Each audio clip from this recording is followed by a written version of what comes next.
First, the probability that a learner gets the first question correct is 3 over 5.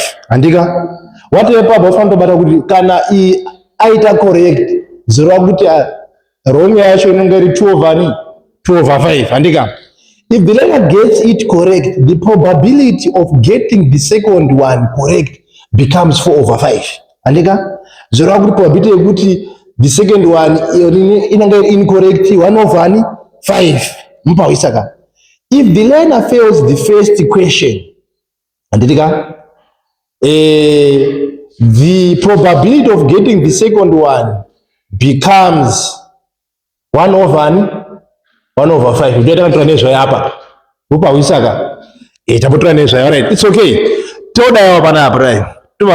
Indo first question yedu andika anzi akaanza first question andika azi in a test probability that a learner gets the first question correct andika saka ndakuiti correct andika ndakuiti wrong andika saka pa correct pedu anzi i3 over 5 zero kuti achaita wrong probability kuti achaita wrong i2 over 5 andika tobva taenda pamberi pacho zvikanzi if a learner gets it correct, the probability of getting the second one correct becomes 4 over 5.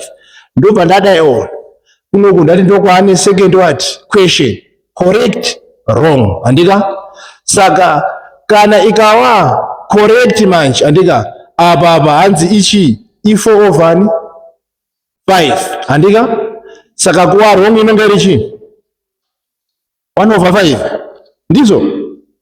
Alright.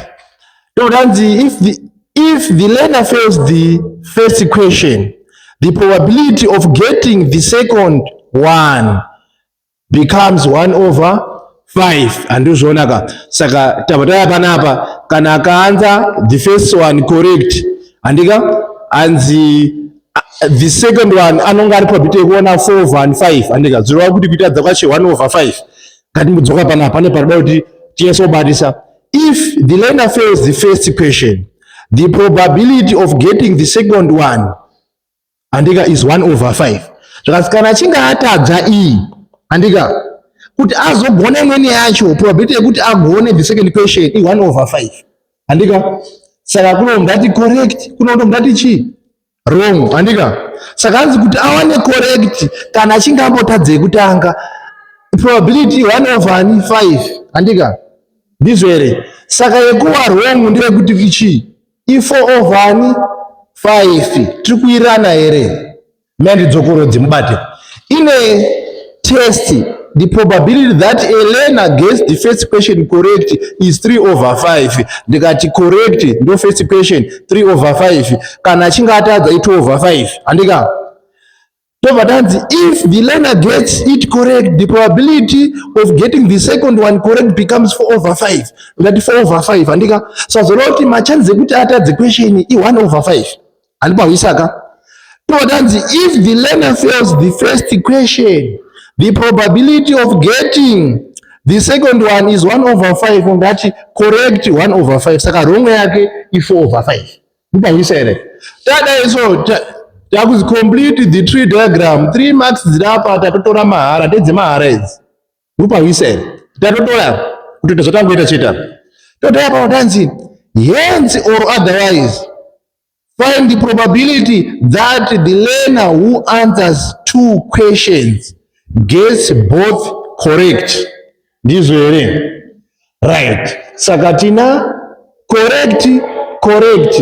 Ndokuti both correct. Andre. Correct.